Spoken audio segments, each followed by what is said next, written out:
അത്രയും മാനസികപരമായ ടെൻഷൻ, വേറെ പ്രശ്നങ്ങളൊന്നുമില്ല, മാനസികപരമായ ടെൻഷൻ അതാണ് ഏറ്റവും വലിയ പ്രശ്നങ്ങൾ. അത് ഈസിയായിട്ട് ഓർക്കണം, ഈസിയായിട്ട്, ഒരു പ്രശ്നമില്ല.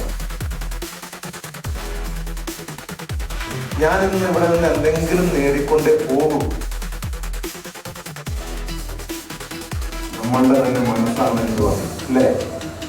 എല്ലാവർക്കും ഫീൽ ചെയ്യുന്നില്ലേ ഈ ക്ലാസ് കഴിഞ്ഞിട്ട് അല്ലേ? എല്ലാത്തിനുമുള്ള ആൻസർ എവിടെയുണ്ട്? നിങ്ങളുടെ ഈ നെഗറ്റീവായിട്ടുള്ള വിശ്വാസങ്ങളുടെ ഒക്കെ ഉത്തരം എവിടെയുണ്ട്? നിങ്ങളൊക്കെ മനസ്സിൽ തന്നെ. ആ ഒരു നേടിയെടുക്കാൻ എനിക്കുണ്ടായ മനഃശക്തി തന്നത് ഷൈൻ സാറാണ്. അതിന് എല്ലാവിധ ആശംസകളും നേരുന്നത് ഷൈൻ സാറിനാണ്. അങ്ങനെ നോക്കിക്കൊണ്ടിരുന്നാൽ നിങ്ങളുടെ ഹൃദയത്തിന്റെ വാതിലുകൾ അടയ്ക്കപ്പെടുകയും ഇവിടെ പറയുന്ന കാര്യങ്ങൾ നിങ്ങളുടെ ഉള്ളിലേക്ക് ആഴത്തിൽ ഇറങ്ങാതെ വരികയും ചെയ്യും.